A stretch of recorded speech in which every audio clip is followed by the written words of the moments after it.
Good evening. Thank you all for being here tonight. My name is Tommy Demopoulos and I'm the Fire and Emergency Services Administrator for the Washington Fire Department. Thank you for attending our town hall meeting, and I am aware that many of you have concerns over the emergency medical dispatching that we currently use.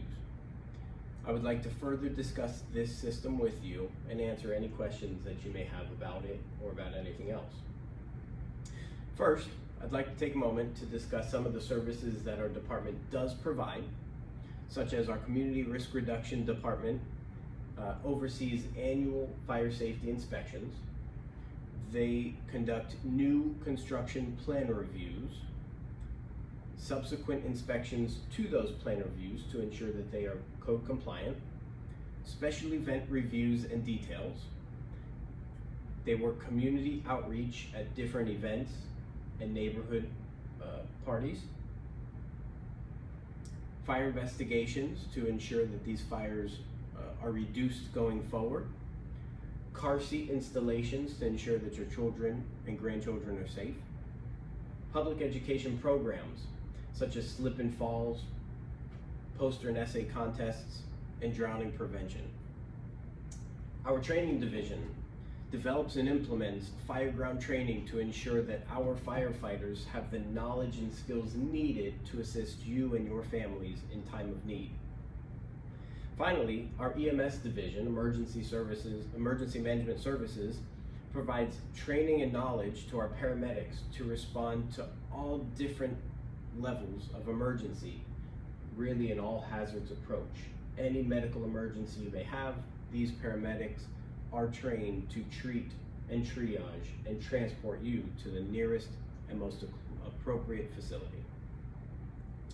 The Washington Fire Department responds to over 20,000 medical rescue calls annually. Approximately 42% of these calls are advanced life support, ALS type emergency calls.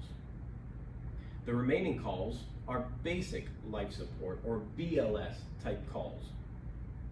With the current criteria-based dispatching format, the dispatcher will be able to confirm with a few details and questions asked from you, and then we'll be able to dispatch the closest, most appropriate medical unit, whether it's an ALS or BLS, to your medical emergency, while still maintaining a state of readiness for others in case they need 911 for medical services. We have an obligation to all of you to provide the most appropriate care possible, and this is a step in the right direction to ensure that we have proper medical coverage throughout the city at all times, standing ready for you. Please understand, if you are not in need of critical care, we will still be responding to you. We will be there in time of need with the same time frame and time parameters and a similar apparatus. Will still be responding to you and your medical emergency. There may be a different skill set, but these paramedics and emergency medical technicians will be available to treat you, as well as be able to treat your neighbor in time of need, so we are not depleting resources, appropriate resources, to inappropriate medical call types. I do hope that you found some of this discussion enlightening and was able to provide you with some information that you were seeking. I stand ready to answer any questions and discuss with you some further information and further call discussion for how the system may work. Thank you.